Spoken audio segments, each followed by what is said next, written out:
Dạ xin chào mọi người. Bây giờ là mình nói chính xác giờ là 16 giờ 37 phút đó. Thì có những nhóm khách đã vào ăn rồi và có những nhóm khách đã đứng đợi này. Đó, không còn bàn nữa ngồi.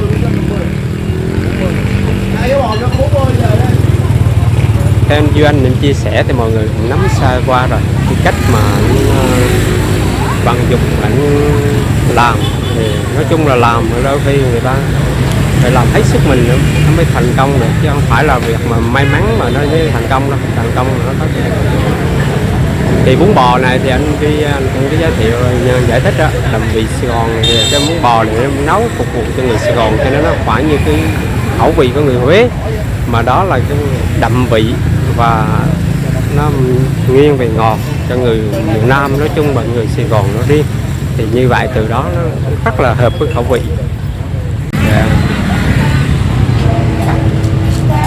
Anh cái này nó có cái bảng là đậm vị Sài Gòn là nó có ý nghĩa vậy? Cái này thì tại quán bán cái nước lèo nó đậm á, mình nấu theo cái đậm á. Vì người Sài Gòn mình nó ăn rất là nhiều món và nhiều quán, cho nên là người ta vẫn chuộng những cái quán nào mà cái vị nó đậm đà hơn. Cho nên đó là mình nấu theo cái vị của người Sài Gòn là ngọt với đậm. Đậm vị. Cái này mình không có ở đây là ghi là bún bò thì chứ không có Huế, thì mình không có nấu theo cái kiểu Huế thế. Nấu theo cách riêng của mình. Tại vì trong quá trình mình làm thì mình nấu theo người Sài Gòn ăn á, tại vì ai vô ăn thì mình cũng khảo sát, mình hỏi người ta feedback, mình điều chỉnh, người ta feedback mình điều chỉnh. Giống như mới vừa rồi nè, nào giờ mình nấu vô khung tại vì mình làm theo dạng công nghiệp á, nhưng mà hiện tại là mình mỗi ngày luôn á, mình vẫn hỏi với người ta là người ta ăn vừa không. Thì gần đây nè, người ta phản hồi lại, khách phản hồi lại hơi lạc một xíu. Mình nấu tăng cái độ nó lên chút xíu, tại vì có thể là nhiều yếu tố, có thể là bên hạt nêm mai chi ngon á, nó làm cái độ mà nó giảm mặn lại, hoặc là mắm nó đợt nó dao á, nó không đều. Nhưng mà thường là mình hay feedback từ khách hàng đó, rồi mình nấu theo vị của họ. Cho nên là đây là bún bò Sài Gòn. Anh cứ yên tâm đi, bên đội order mang về nó nóng cho anh. Có phải vì cái việc mà mình tiếp nhận được cái phản hồi của khách hàng mà từ đó mình phục vụ tốt hơn cho nên là nó đông như vậy mà? Em nghĩ là do may mắn anh. Tại vì quán lúc trước mà em kế nghiệp của mẹ em thì quán bán rất là lèo tèo luôn á, thực sự là rất là chậm luôn á. Thì lúc đó em mới cầm thì em nấu cũng không có được ngon đâu.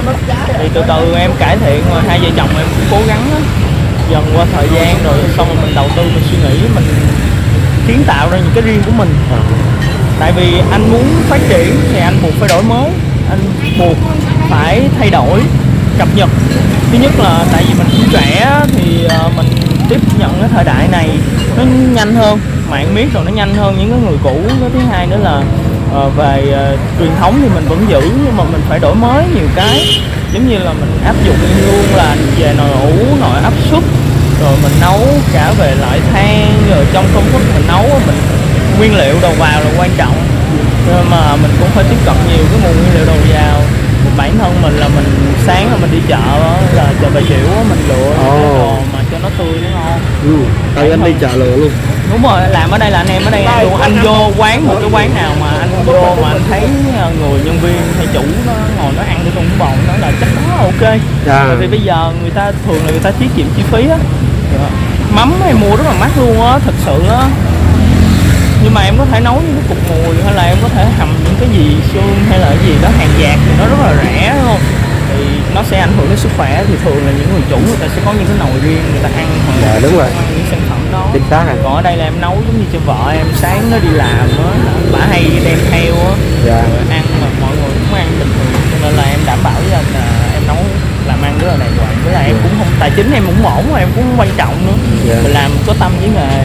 Thì mọi người giới thiệu nha, anh thấy giờ em không nghĩ là bây giờ nó đông đến như vậy. Tại vì bản thân lúc trước nó đã đông rồi, tại cái nguồn khách của em rất là rộng rồi, em đã có khách rồi. Thì một số bạn đến xin review á, thì mọi người lại biết nhiều hơn, thì khách mới nhiều hơn. Và cái quan điểm của em là không quan trọng anh bán được bao nhiêu khách, không quan trọng là anh giữ được bao nhiêu khách. Ví dụ 10 khách lại mà anh giữ khoảng được 7 đến 8 người là anh quá thành công rồi. 5 người đến 6 người mở lại với anh là thành công rồi. Tại vì cái sản phẩm này nó không phải là như thẻ hay cho vay, mà cái này là nó tái tục mỗi ngày, nó tái tục cái dòng đời chính sinh xác. hoạt mỗi ngày. Dạ đúng rồi. Cho nên là cái data anh biết cái quán ăn mà trung thành như quán anh em chỉ cần bao nhiêu đó thôi một ngày, tại vì em sản xuất có bao nhiêu đó thôi, nó cố định nó lượng, nó giữ chất lượng, chứ bây giờ nấu lên nó cũng đâu có ngon. Dạ. Tại vì anh lên cái tầm anh bán ví dụ một nồi nước nó khác, hai nồi nước nó khác, ba nồi nước là cái trình của anh nó khác, cái lượng xương anh nấu nó phải khác. Dạ. Rồi anh bán nhanh nó khác, anh bán chậm nó khác nữa, tại vì khi mà lửa lên cái độ bốc hơi, cái độ đậm nó cũng thay đổi, cái nồng độ nó thay đổi đúng không? Dạ. Thì đương nhiên là mỗi quán nó một đặc thù, ví dụ anh bán cả ngày anh phải nấu khác nước lèo, còn anh bán 2 tiếng 3 tiếng anh phải nấu khác cái nước lèo của anh, để mà người ta ăn nó có vị. Rồi cái đội ngũ anh phục vụ nè, đội ngũ nhân viên cả về vệ sinh nè, nấu nướng, bán, tiếp thuật, thu tiền, xe cộ, là một câu chuyện nó khác luôn đó, thực sự rất là mệt. Thời gian gần đây nó quá đông, cho nên là, nhưng mà anh nói chung cũng ổn, cũng khách hàng người ta cũng happy, chỉ có một cái là nó chật chội quá và nó đông đúc quá thì Chính xác là vậy á. Dạ. em cũng chấp nhận. Tại vì bây giờ em chấp nhận là em mất nhiều khách lắm, tại vì em biết là bản thân em đặt là khách hàng, lúc nào em cũng nghĩ em là khách hàng á, em cảm nhận như thế nào. Bây giờ em không thể làm khác được, em chỉ cố hết sức thôi, chứ còn mà không làm Như khác. vậy là bây giờ cái năng lực mình tiếp nhận mỗi buổi chiều là khoảng bao nhiêu khách anh ha? Cái này chắc cũng trăm mấy khách rồi. Trăm mấy khách là được. Dạ đúng rồi, tầm đó. Vậy cái nước lèo của mình thì khoảng phục vụ được bao nhiêu khách là hết? Chắc cũng tầm đó anh. Tầm đó, quán lề đường cũng nhỏ thôi, bán nhiêu đó tiếng mấy thôi là xong. Nên là cũng cố gắng nấu cho thiệt ngon để mà giữ. Nhưng tại sao mà khi mà anh có một cái lượng khách khá là ổn rồi mà anh không có ông mở thêm chi nhánh hoặc là gì đó, anh không có nghĩ tới cái chuyện đó hết? Tại vì nếu mà tại vì sức mình không có hạn á, và mình cũng đã từng mở chi nhánh rồi, mình mới đóng mấy tháng trước đó. Dạ. Tại vì với là mình mệt nữa, mình làm một buổi coi gì chứ mệt lắm. Tại vì mình phải theo sâu sát từ A đến Z đó, Dạ. để cho đảm bảo cái chất lượng nó ổn.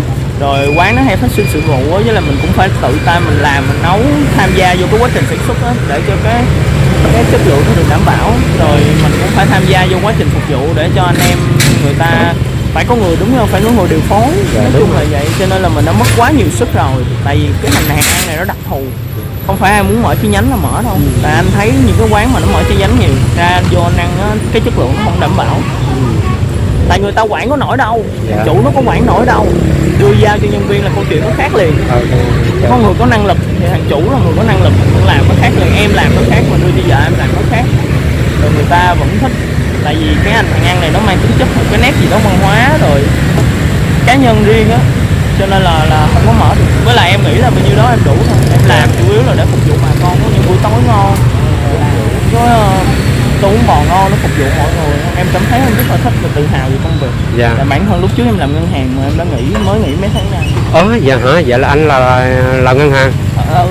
Quán này em làm ngân hàng. Như vậy là cái quán có nghĩa là bò em lập nghiệp ngay từ giới ngân hàng đó, có nghĩa là em đang làm ngân hàng thì mẹ em nghỉ, rồi em bàn giao cho em là em cầm quán được đúng 5 năm thì em giữ không nổi nữa, tại em mệt rồi, nên buộc phải bỏ ngân hàng đi theo năm. Vậy là anh tiếp quản cái này được 5 năm rồi. Cái lượng khách năm thứ 6. Cái lượng khách nó đông là từ những năm nào anh? Khoảng mấy năm rồi lượng khách nó đông như thế này? Năm đầu.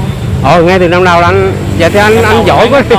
Dạ chứng tỏ anh không phải giỏi về ngân hàng mà anh giỏi về kinh doanh. Không, thì cái này là chia sẻ, nói chung là cũng không phải nổi, nhưng mà tại vì lúc trước mình mới bán thì cũng có nhiều người nói mình có thời á. Thì sau một thời gian gặp lại thì giờ họ không nói mình có thời nữa, mà họ nói mình có tài. Có nghĩa là câu chuyện nó khác hơn, đúng không? Dạ. Tại vì có thể là người ta thấy em bán đông, mà đông thì 1-2 bữa hay 1-2 tháng, 1-2 năm thì không nói, nhưng mà nếu mà ngày nào cũng đông mà ngày nào cũng đông, thật sự em thì anh phải có thực lực thì em nói vậy thôi, đúng không? Chính xác. Khách hàng cũng chẳng ngu, khách hàng họ rất là thông minh, họ đến nhất là ăn uống là người ta kỹ lắm chứ không phải chuyện đùa. Tại cái biên độ lợi nhuận của anh nhỏ thì đương nhiên khách anh phải đông thôi. Còn bây giờ cái biên độ lợi nhuận của anh tăng cao thì lượng cầu nó giảm xuống.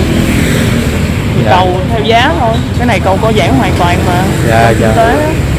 Cho nên nó là ăn ở đây rẻ, chất lượng, phục vụ tốt, bình dân thì đến đông. Dạ. Đó là nguyên nhân là nó đông. Chính xác là vậy.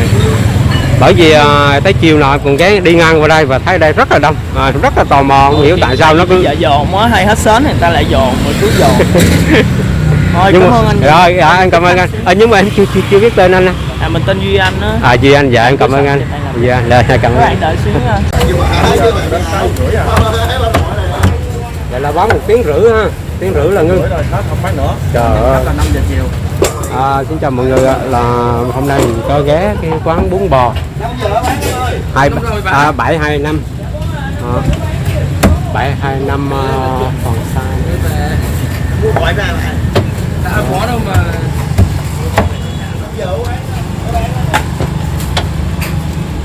Set up từ lúc mà 3 giờ, trước 3 giờ. Đó, mấy người đi bây giờ đi mua mà chưa có bán rồi phải chạy xe ô tô về. 3 giờ bắt đầu mình set up rồi ha. Trời ơi, thấy cái tủ là biết là khách ở đây khủng khiếp như thế nào rồi. Người thấy đầy chắc đầy nhóc luôn. 2 ngàn ở dưới này. Là bán tiếng thôi.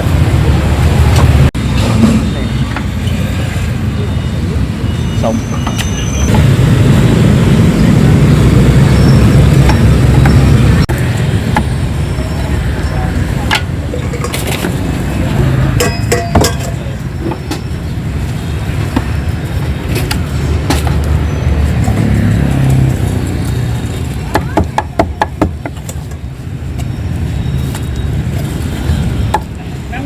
Ở cái phần mỡ đó là mình bỏ riêng hả chị?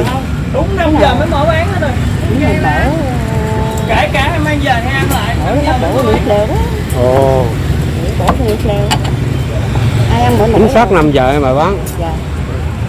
Không bán trước cho dù là có đem về hay là ăn lại cũng không bán. Thử đi. Bán sạc tới 6 rưỡi là nghỉ rồi, không bán thêm nữa. Bị set up từ khoảng 3 giờ chiều là bắt đầu làm. Bây giờ là một công việc đó đã xong hoàn thành, từ bàn ghế tới rau tới nồi nước bò rồi tất cả đều đã chuẩn bị xong thì người ta bắt đầu dọn dẹp chuẩn bị khoảng nửa tiếng này ra để đón khách.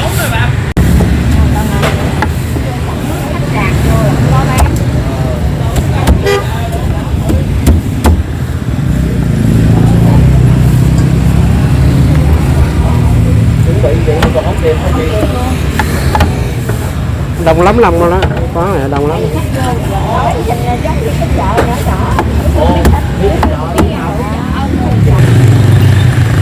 Dạ xin chào mọi người ạ.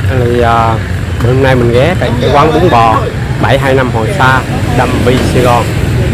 Đây là một cái quán bún bò thật sự là mình rất là bất ngờ và choáng ngợp, bởi vì nó không có một cái mặt bằng rất là lớn như mọi cái quán khác, và nó cũng không có một cái thương hiệu bản hiệu gì cả, nhưng mà thật sự là ở đây nó rất là đông khách.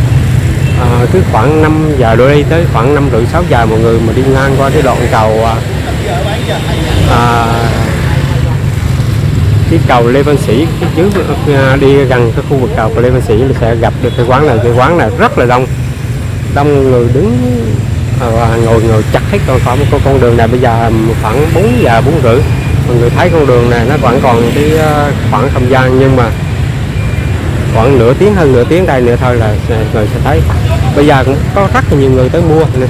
Đây, nhưng mà được quán nhất định là không bán, cho đúng 5 giờ mới bán thôi, không còn trước đó thì có mua ăn tại chỗ hoặc là mua đi về thì ở đây người ta cũng không bán.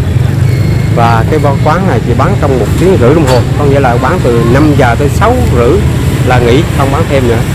Đó, kinh khủng không? Cho nên là ngày nào mình có dịp mà chạy ngang qua cái đường Hoàng Sa mà lúc nào mình cũng rất là để ý cái quán này, bởi vì tại sao mà rất là đông mà không tưởng tượng ngày nào cũng như ngày nào, rất là đông. Thì đó có nghĩa là cái thương hiệu về cái chất lượng của nó đã được khẳng định trong cái người thưởng thức, cho nên là ở đây trở thành cái điểm hẹn của mỗi người vào mỗi buổi chiều.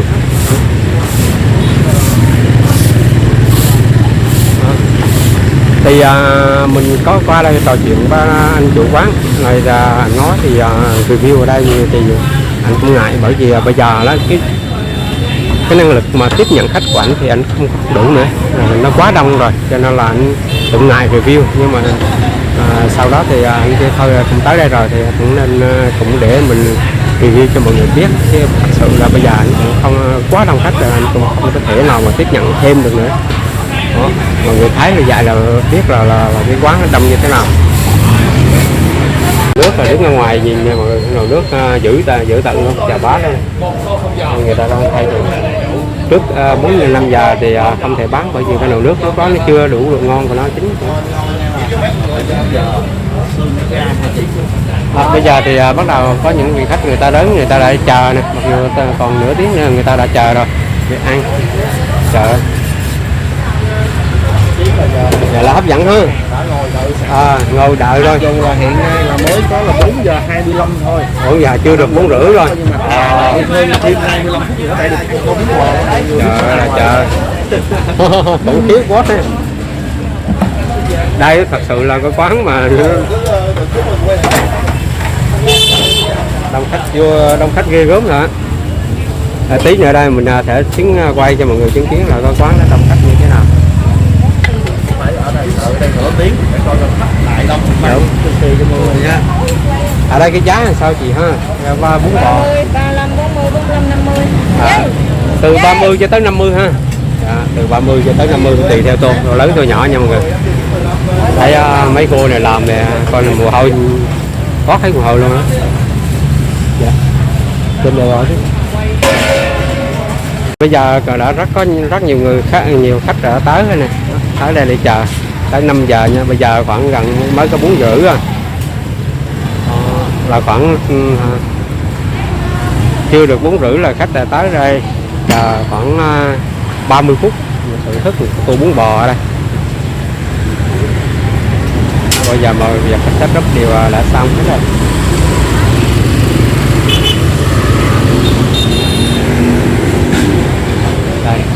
Đây cái phần chuẩn bị thịt đây. Anh mua về anh. Mua về cũng phải chờ nửa tiếng nữa rồi mới mua về được, dữ thiệt. Đấy, thôi luôn. Anh ăn ở đây ngon thật sự anh. Quá ngon luôn. Đó thấy chưa? Rõ ràng là bởi vậy cái thương hiệu của nó đã có rồi, cho nên là những cái vị khách 7 giờ là hết. 7 giờ là hết. Đây là một vị khách đã từng ăn ở đây rồi. Thật sự bản thân mình cũng chưa ăn ở đây, nhưng mà mỗi lần đi ngang qua cái chỗ này mình thấy rất là đông. Nhất là cái khoảng 5 rưỡi là chỗ này là đông nghẹt luôn, không có còn một cái chỗ nào mà gọi là để chân nữa đâu, đừng nhích chân nữa đâu, đông lắm. Bởi vậy cho nên chủ ra anh sợ review luôn. Bây giờ review rồi nhiều người họ biết tới rồi là đã đông nữa thì anh có không có phục vụ nổi, đơn giản là vậy thôi. Trời ơi.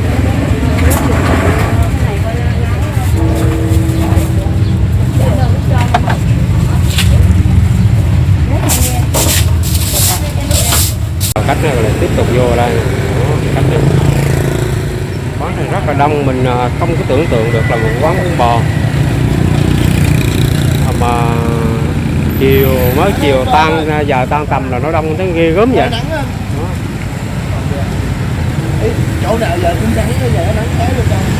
Thẳng ở trong đất trái.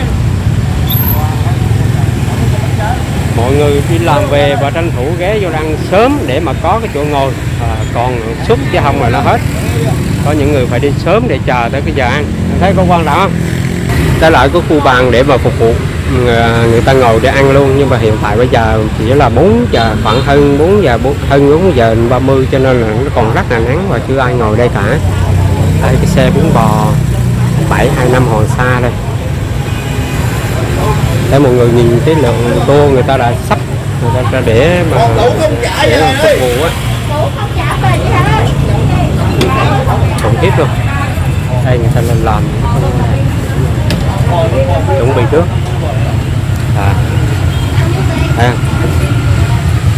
Thấy cái tủ Hai cái đủ về luôn. dữ dằn luôn. Đây những cái suất người ta là chuẩn bị trước để đem về mọi người. Nó có giá từ 30.000 tới 50.000, khá là rẻ, nhưng mà chất lượng và đồ sẽ tươi ngon. Bởi vì Duy anh chia sẻ là đồ này chính tay anh ra vài triệu anh chọn những cái đồ ngon nhất. Anh không quan tâm tới cái việc mà lợi nhuận, cái việc lợi nhuận có thể ít, nhưng mà đối với anh thì khách người ta tới người ta thưởng thức mà cảm thấy ngon là đối với anh là một sự thành công và niềm vui say mê công việc mỗi ngày của anh. Dạ xin chào mọi người. Bây giờ là mình nói chính xác giờ là 16 giờ 37 phút đó. Thì có những nhóm khách đã vào ăn rồi, và có những nhóm khách đã đứng đợi này đó, không còn bàn nữa ngồi.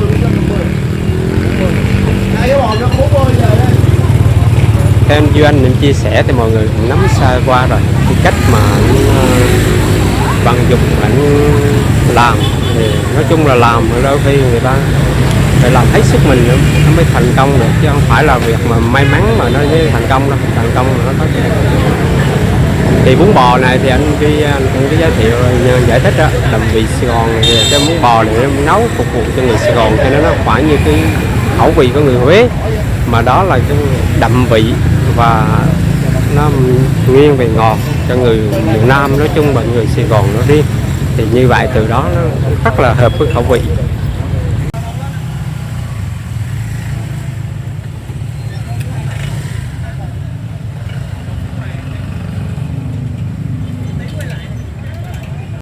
Giờ hơi nắng đấy chị. Bị nắng sáng nha, xin lỗi ạ. Dạ chưa có màn. Rất nhiều người đứng để chờ đây, để chờ ăn nè mọi người. Hơi nắng. Một tốt ở trong thì đang thưởng thức những tô bún bò, còn phía ngoài thì mình đứng chờ. Mua bò hay chú? Mua bò. Ăn đây hơi nắng Nắng, ơi. nắng không có bàn.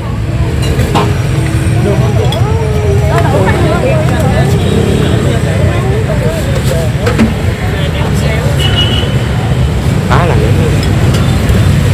Anh chủ này rất là dễ thương, khi tới thì không được thì anh sẽ dắt xe người ta ra về đây. Bây giờ cái quán thì chặt cứng này, có nhiều tốt khách đi vô sau thì phải đứng chờ, còn những người mà mua đi về thì đứng ở phía ngoài luôn, rồi người ta sẽ đưa bún bò ra. Mình rất là ngạc nhiên tại sao những cái quán bún bò về từ trước mình chưa vô ăn và chưa mình thấy rất là đông, nó không hiểu. Bữa nay thì thật sự mình cũng rất là thoải mái. Đang cố gắng làm để phát triển cái quán sau này á. Dạ. Tại anh cũng không ngừng cải tiến món ăn đồ này kia, xưa mình nghĩ ở nhà á, giờ cũng có nhiều dự định mới á. Dạ. Lực thì chưa đủ để ổn được thời gian đi, sẽ nấu thêm một số món mới. Ủa đâu? Muốn mới là ngoài muốn bún bò nên mà sẽ mở món khác nữa hả? Không, ý là mình sẽ có thêm nhiều cái topping á. Dạ. Thì thịt hiện tại cũng có đa dạng loại rồi, như là bắp vai, bắp chuối với là thịt nạm cỏ. Lúc trước mình có bán nạm bụng á, nhưng mà thấy nó không có ổn lắm á, tại cái mùi nó cũng ra phở hơn á. Nói chung là mình sẽ không ngừng cải tiến. Thì cái quán này làm á, mình lúc nào cũng giữ lại cái tinh thần như lúc trước, có nghĩa là cứ nghĩ là mình bán ế dạng vậy mình cứ làm, chứ không phải là đông mà muốn làm cái gì làm. Dạ. Càng đông thì càng áp lực, ví dụ giờ đông quá anh nấu dở là coi như mất khách. Rồi tới lúc mình ế nhân viên đông, chi phí nó cao và phải anh chết, cho nên là không có ham tí nào. Thì hôm bữa giờ mình cũng nói là tại vì tại đông rồi đó, tại lúc trước mọi người hay review á, tới thì mình cũng chia sẻ thông tin á, nên giờ nó xảy ra hiện tượng là quá nhiều người biết tới nó, cho nên nó vậy nè. Đó, mấy bạn khách mình phải đứng đợi chứ mình cũng thấy có lỗi với họ, nhưng mà có khi nói chung là ngày nào mình cũng phải ra mình mừng á, nên là không có nhận nữa luôn. Áp lực khách luôn á. Áp lực Đông quá, khách đông quá tạo ra áp lực. áp lực một, chứ nhóm mình là áp lực 10. Mà tại vì ở đây là nhân viên mình đào tạo cũng khá là giỏi, ai cũng giỏi hết, nó mới trụ nổi, chứ thường là những cái quán nhỏ mà bán kiểu này là nó gãy liền. Tại bản thân mình là mình chấp 3 người, mình làm từ lúc mình còn 8-9 tuổi mà. Có nghĩa là mẹ mình bán được 25 năm, thì lúc trước đó mình với mẹ mình là lập nghiệp bán đó là nhà bà ngoại á, mình bán cũng có kinh nghiệm lâu năm rồi, nhưng mà tại vì mình đi học á, rồi mình cũng đi học đại học rồi cũng tốt nghiệp, cũng học cao học rồi này kia đủ thứ á, mà cái con đường nó không có nó đưa đẩy sao cũng về cái ngành ngày xưa của mẹ. Nhưng mà mình hồi nhỏ mình cũng có hoài bão rồi, tại vì cái quan điểm kinh doanh của mình với mẹ mình nó khác nhau, hoàn toàn luôn á, về quan điểm, cho nên là mình không có làm được. Mình hối ở lòng mình sau này mình làm, bây giờ mình đã làm được. Nhưng mà từ cái vị mà bún bò hồi trước mẹ anh nấu và sau này anh tiếp nhận cải tiến thì nó có khác nhau nhiều không? Ra là mình không có nấu theo mẹ mình. Dạ. Buổi sáng ở đây là có gì mình bán ở ngõ thì gì mình chú chỉ mình. Thì mới đầu thì dì chỉ một cái nền thôi. Dạ. Thì từ đó mình xây thôi, chứ còn mẹ mình là nấu khác. Vậy là anh là học thạc sĩ rồi. Em tốt nghiệp khóa K24 đại học kinh tế, sau đại học khoa tài chính bên đại học kinh tế thành phố Hồ Chí Minh. Giỏi quá. Khoa tài chính. Thạc sĩ về nhà bán bún bò. Tại vì lúc trước mình muốn làm giảng viên á, nhưng mà thực ra nó chưa có lấy bằng, tại vì mình chưa có làm luận án tốt nghiệp á. Tại vì cái lúc mà làm luận án tốt nghiệp thì mình cầm cái quán, Tại mẹ mình lúc đó mẹ mình phải về quê sống, tại nhà thuê bị lấy lại á, cho nên đột ngột quá mình đang làm cái dàn lời á. Dạ. Ồ, mọi người thấy không, thạc sĩ về bán bún bò, kinh tế về bán bún bò luôn, quán không còn ngạt người luôn à, không có một chỗ ngồi mà ngồi phải chờ liên tục, chờ đứng chờ giờ đây mọi người, chờ đang bún bò 725 Hoàng Sa đầm Việt Sài Gòn này luôn, đông quá đông luôn đó. Mọi người có đủ kiên nhẫn rồi, một buổi chiều nó nắng khoảng gần 5 giờ đó, bây giờ mới có chỗ ngồi đi vô người ngồi đi. Ở bên ngoài đây vẫn còn nhiều người và cũng còn có nhiều người đi ra đi về, bởi vì người ta không chờ được, nó quá lâu đi đó. Phải chờ người trước vô ăn xong rồi người sau bắt đầu vô. Bây giờ còn 2 người là vẫn còn chưa có chỗ vô này. Mình khá là phục cái cách mà suy nghĩ mà cái cách làm của anh khá là hay. Duy Anh này mọi người, cái cách mà anh nghĩ đúng mà anh làm đúng và anh cải tiến theo đúng cái khẩu vị của người Sài Gòn, và ở đây đã thành công cho anh. Nay là năm thứ 6 rồi, khách vẫn đông nghẹt rồi. Thật ra mình đi qua cái con đường này rất nhiều, dường như giờ mỗi buổi chiều mình rất là tò mò, không hiểu tại sao một cái quán bún bò khá là nhỏ như vậy mà nó đông khách như đồ vậy. Thì hôm nay mình cũng có vô nói thật với mọi người, thì tới khi mà mình quay cái clip ra thì mình chưa coi cái review nào về cái quán bún bò này cả. Thì bởi vì mình thấy nó quá đông khách, mình tò mò cho mình vô mình xin quay đó. Ở đây có một cái đặc điểm nữa là mọi người thấy làm cái tô rất là to này, mình lại rằng cho anh mọi người thấy là làm cái tô rất là to. Anh chủ rất là dễ thương này, một cái tô bún bò khủng khiếp luôn chứ không phải dạng là nhỏ nha.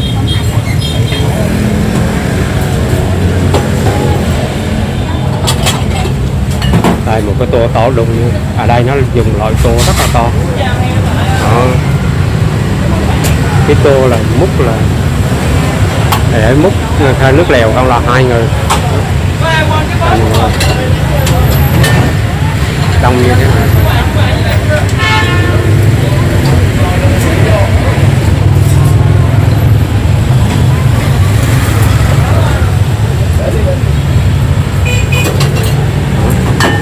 Ở chỗ đứng nước lèo và chuẩn bị thì 2 người, ở chỗ topping 2 người nữa, liên tục sắp vô, sắp hàng vô để nó kịp phục vụ.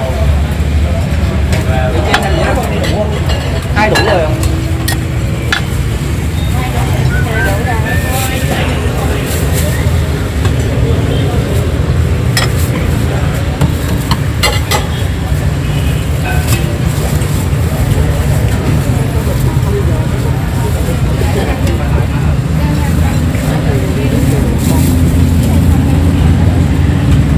Đây những phần bắn này để mang về hả chị? Làm sẵn vậy đó, chứ không làm gì. Bây giờ là mặc dù chưa tới 5 giờ nhưng bắt đầu đông rồi đó ha. 4:30 là ra tiếp nhận rồi.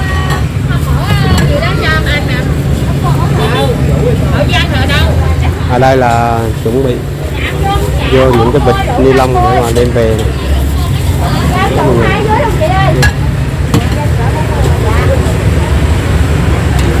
Giờ cái video giới thiệu về cái quán bún bò 752 Hoàng Sa đầm Vị Sài Gòn của anh Duy Anh.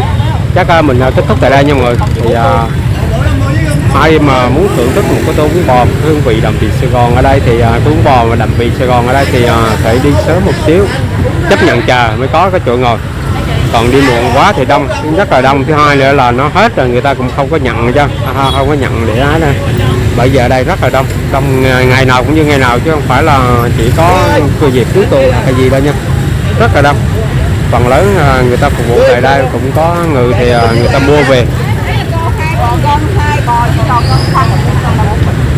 2 bò gân, 2 bò giò gân, 2 bò giò gân đúng không? Bò chứ còn không Hai, này có lộn là 2 bò gân, 2 bò với giò gân là 4 phần. Tổng mình lấy 40 50 đó là con. Dạ giò bò với giò gân là 45 với 50 cô ơi. lấy 50 luôn đi. 50 đó nè. Lấy giò gân thanh nha. Thôi. 2 bò gân, 2 bò giò thanh 50. 4 phần đó. 2 bò gân, 2 bò giò thanh 50. Rồi cái video xin kết thúc vào đây nha mọi người. Bây giờ còn mình cũng giới thiệu một cái điểm ăn uống vậy thôi. Điểm này là mình đi qua rất là nhiều lần rồi, rất là tò mò. Hôm nay mới tới đây mà mới chia sẻ cho được với mọi người.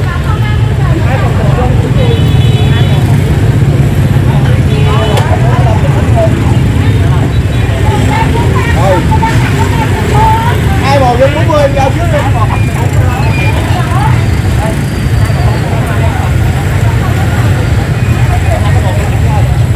Đây bây giờ là khoảng hơn 5 giờ một xíu đây mọi người xem nha. Rất là đông luôn.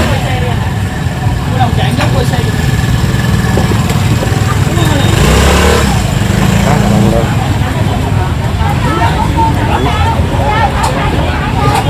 Còn rất nhiều người phải đứng đợi. Chào bác.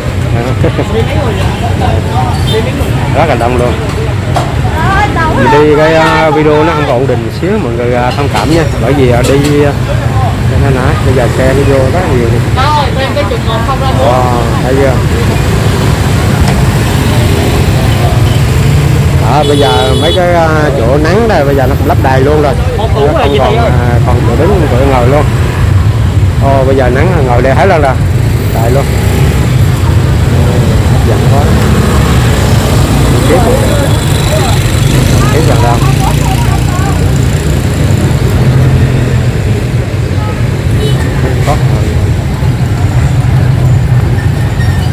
mặc dù cái đoạn đây là còn nắng lắm nhưng người đã lắp đầy hết luôn cái khoảng đây luôn, bởi vì khách quá đông.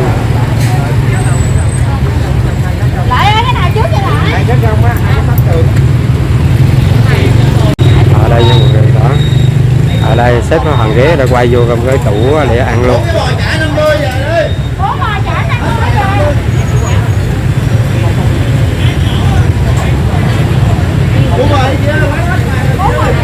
Hết bàn là nhưng người ta phải khuyên mua về thôi chứ không còn chỗ để ngồi nữa. Bây giờ để kiếm được một chỗ ngồi ở đây rất là khó. Ở Sài Gòn kiếm cái chỗ đứng bán bánh thì nó khó, nó còn khó nha, kiếm chỗ ngồi bây giờ cái thời điểm này 5 giờ hơn 5 giờ một xíu, thời điểm cao điểm của quán này kiếm một chỗ ngồi nó khó vô cùng. Muốn ngồi ăn thưởng thức một cái tô bún bò ở đây không đơn giản thế nào, phải đứng chờ. Có nhiều người bỏ cuộc ra về nhưng mà cũng có những người đứng chờ được rồi. Xe thì xếp hàng dài mấy phần. Bởi vậy cho nên là anh Duy Anh cũng rất là ngại mỗi khi có ai đó review, bởi vì review xong rồi có rất là nhiều người muốn tới thưởng thức nhưng mà cái năng lực tiếp nhận thì nó không có đủ, không nhận khách nữa kìa. Mặc dù có hơn 5 giờ là không nhận khách nữa rồi, ghê nó đông tới cả đó. Giờ bàn đó chị. Đó, mới hơn 5 giờ một xíu thôi nhưng mà khách đây vô rất là nhiều khách vô không nhận nữa. Đó thấy mọi người thấy ghê không? Đó, nhiều người phải đi qua xe đi về là hết nhận rồi. Trời, từ trước giờ mình đã thấy được một cái quán mà nó đông tới cả đó, 40 một đủ 50, không có một cái chỗ ngồi nào luôn nữa. Và mặc dù bán khoảng chưa được 1 tiếng là không nhận khách nữa, bởi vì hết bún rồi, nó rất nhanh luôn, không có thấy một cái điểm nào mà nó cứ lựa ăn trong bữa dần rồi.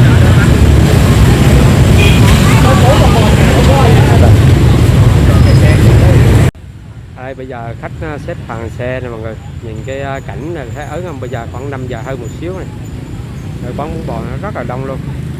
Một cái hàng xe nó đứng dài từ ở trong đây ra tới ngoài kia luôn nè, nhưng khủng khiếp thật. Có những cái lúc mà không thể mà tiếp nhận hết khách luôn, những cái đoàn khách phải chờ đợi để mà ăn bún bò này. Nhiều người nhìn cái cảnh như đông như một cái hầu chợ vậy á. Chiều nào cũng như chiều nào cả, mình đi ngang ở đây là đông như thế này, nó giống như một cái hội chợ vậy, rất là đông. Đậm vị Sài Gòn, đây là cái cách mà anh Duy Anh đã là tự mình nghiên cứu ra một cái món bò mà nó phù hợp cho cái khẩu vị của người Sài Gòn, đậm và nó thiên vị ngọt, nó không phải lấy cái công thức của người muốn bò Huế hoặc là các nơi khác đó. Bây giờ người ra vô liên tục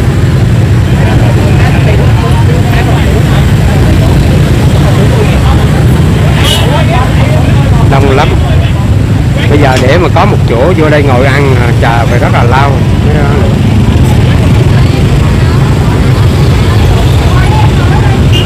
Đó, anh Duy Anh này, nhân viên rồi chạy thấy công suất để mà có thể giúp cho những người thực khách được cái tô bún bò mà nó tròn vị.